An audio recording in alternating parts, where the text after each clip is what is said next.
Паника во семејството на пациентката од Струмица која почина пред околу една недела како последица од коронавирус на инфективната клиника.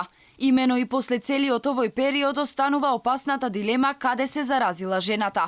Семејството засега нема симптоми, но неизвестноста останува. Сега починатата првично била сместена на клиниката за неврохирургија на 18 мај, пошто поради други компликации била префрлена на клиниката за дигестивна хирургија.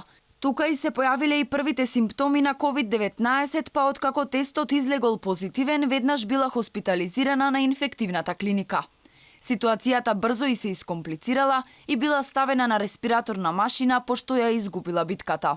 Стравот е уште поголем дека до денеска одговор нема од каде се заболела. Сите опции се отворени. Дали била заразена пред да биде донесена воопшто, што според семејството е тешко возможно, оти непосредно со нејзиниот случај, само еден имаше официјално регистрирано во Струмица позитивен, и тоа на 20 мај. Со други зборови, 2 дена откако таа е донесена во клиниката.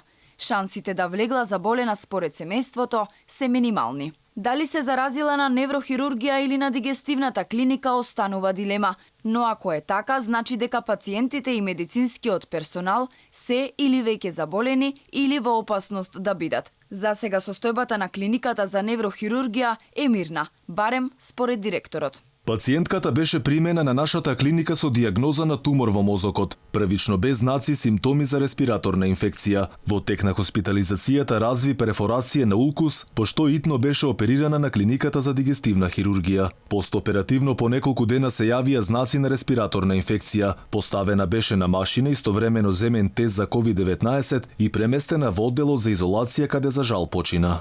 Надлежните смируваат, велат дека по сите епидемиолошки анкети и анализи, дел од медицинскиот персонал кој бил во било каков контакт со починатата, како и при транспортот од едно до друго одделение, е во самоизолација и немало простор за паника, но останува стравот кај семејството и соседите.